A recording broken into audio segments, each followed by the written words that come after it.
Hello students, you are welcome in Navangi classes. Students, today we are studying practice set 5.2. The question number is 8. In triangle ABC, G minus 4 comma minus 7 is the centroid.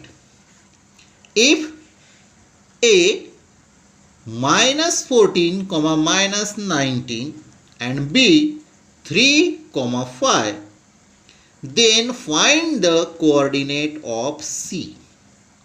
तो student ये बहुत ही important question है. यहाँ पे हमें सेंटरॉइड के coordinates दिए हुए हैं. जो ये जी लिखा हुआ है -4 -7 that is the coordinate of centroid. Student ये सेंटरॉइड का फार्मूला अभी हमने क्वेश्चन नंबर 7 में पढ़ा हुआ है और सेंटरॉइड क्या होता है इससे रिलेटेड हमने वीडियो इसके पहले देखा हुआ है जिसमें मैंने आपको 3 फार्मूलेस बताए हुए थे. Section formula, mid point formula और सेंटरॉइड फार्मूला. ओके, तो इस क्वेश्चन को समझने के लिए हम सबसे पहले एक फिगर देख लेते हैं ट्रायंगल एबीसी की. तो जी क्या होता है और ये पॉइंट्स ए और बी हमें दिए और सी पॉइंट्स के कोऑर्डिनेट निकालने. ओके स्टूडेंट्स ध्यान दीजिएगा, ये हमने इसके पहले की वीडियो में सेंटरॉइड फार्मूला पढ़ा हुआ था. तो यहाँ पर स्टूडेंट्स हमारे 8 नंबर के क्वेश्चन में पी क्यू आर इस तरह से वर्टाइसेस नहीं है, हमें ए बी सी इस तरह से वर्टाइसेस दिए हुए. सो ट्रायंगल के नाम तो चेंज हो सकते हैं, लेकिन ध्यान दीजिएगा स्टूडेंट्स, ट्रायंगल इस तरह से बनाता है, मतलब ट्रायंगल इस तरह से बनाया जाएगा और पी एस जो ये एक मीडियन बनाई हुई है, सेकेंड मीडियन है हमारी क्यू सी और थर्ड मीडियन है आर बी. तो ये तीनों मीडियन, ये जो पॉइंट है ये डॉट बनाया हुआ, इस पॉइंट से इंटरसेक्ट होती है, निकलती है, तो इसी पॉइंट को कहा जाता है सेंटरॉइड और जिसके लिए अल्फ़ाबेट यूज़ किया जाता है जी. तो स्टूडेंट आपको भी सेंटरॉइड समझ में आ गया. तो सेंटरॉइड के कोऑर्डिनेट्स हमारे पास में क्वेश्चन नंबर 8 में अवेलेबल है. स्टूडेंट्स 2 पॉइंट्स के कोऑर्डिनेट और अवेलेबल है जिसको हमें यहाँ पे अगर हम a मानेंगे तो a के कोऑर्डिनेट्स हो जाएंगे x1 y1 और b के कोऑर्डिनेट्स हो जाएंगे x2 y2 और c जो है उसके कोऑर्डिनेट हमें फाइंड करना होगा. ये स्टूडेंट्स मैं क्वेश्चन नंबर 8 से रिलेटेड आपको समझा रहा हूँ. ओके, चलिए अभी हम क्वेश्चन नंबर 8 की ओर बढ़ते हैं. Students, in triangle ABC G -4 -7 is the centroid. तो ये सेंटरॉइड होने की वजह से स्टूडेंट्स इसके कोऑर्डिनेट x जो है ये -4 हो जाएगा और y के कोऑर्डिनेट -7. ध्यान दीजिएगा, G यानी सेंटरॉइड के कोऑर्डिनेट्स को हमें x और y इस तरह से मानना है. Now students we have point A -14 -19 and B 3 5. ये 2 पॉइंट्स हमारे पास में अवेलेबल है और इसीलिए स्टूडेंट जो फर्स्ट पॉइंट है इसके कोऑर्डिनेट को हम x1 y1 मानेंगे और सेकेंड जो पॉइंट है b इसके कोऑर्डिनेट को x2 y2 मानेंगे. ओके, सो x1 की वैल्यू हो जाएंगी -14 और y1 की वैल्यू हो जाएंगी -19. ओके स्टूडेंट्स, नाउ x2 हमें मिलेगा 3 और y2 मिलेगा 5. अभी स्टूडेंट्स पॉइंट बच गया है C, इसके कोऑर्डिनेट हमें फाइंड करने और इसके कोऑर्डिनेट हमें नहीं पता. So let the coordinate of point C be x3 y3. तो C के कोऑर्डिनेट को हम क्या मानेंगे x3 y3. Okay, now by using centroid formula. अभी स्टूडेंट्स हमने ये सेंटरॉइड का फार्मूला इसके पहले भी पढ़ा हुआ है. तो ये सेंटरॉइड का फार्मूला है x is equal x1 plus x2 plus x3 divided by 3 और y का फार्मूला होता है, यानी y निकालने के लिए सेंटरॉइड में फार्मूला है y1 plus y2 plus y3 divided by 3.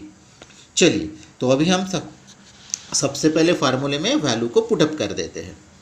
Student x की वैल्यू हमारे पास में है -4, देन x1 की वैल्यू -14, फिर प्लस x2 की वैल्यू हमारे पास में है 3 प्लस और x3 हमें फाइंड करना है डिवाइडेड बाय 3. तो अभी हमने x में पूरी वैल्यू को पुटअप कर लिया.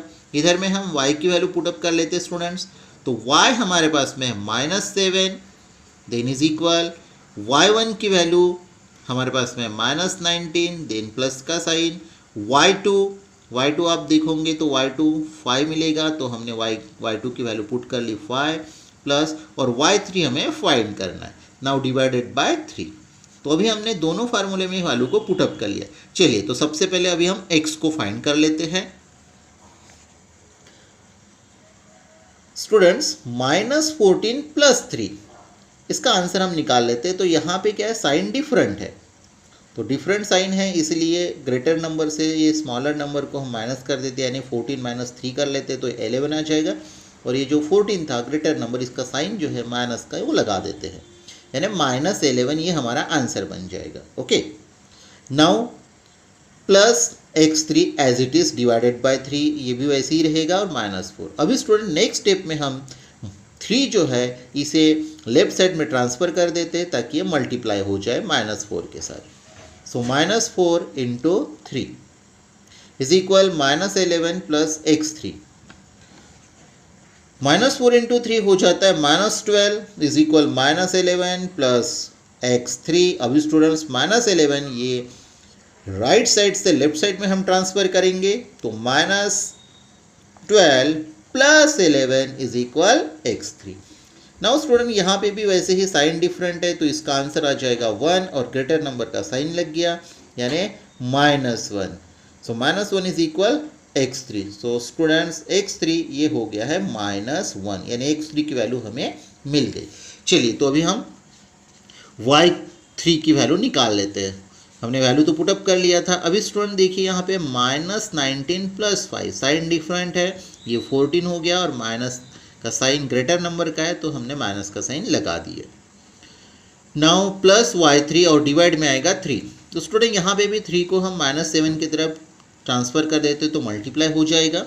सो -7 × 3 is equal -14 plus y3। Now -7 × 3 -21 is equal -14 plus y3।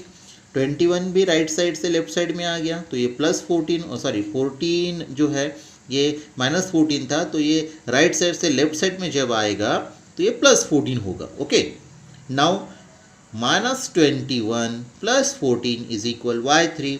अभी यहाँ पे भी साइन डिफरेंट है, तो साइन डिफरेंट है तो हमें पता है बड़े नंबर में से छोटा नंबर माइनस हो जाएगा, तो यहाँ पे 7 आएगा, और बड़े नंबर का साइन मीन्स ग्रेटर नंबर का साइन लग गया, तो -7 is equal y3। So student y3 की वैल्यू हो गई है -7। तो स्टूडेंट हमारा लास्ट जो स्टेटमेंट है वो बनेगा, the coordinate of point C are x1, -1,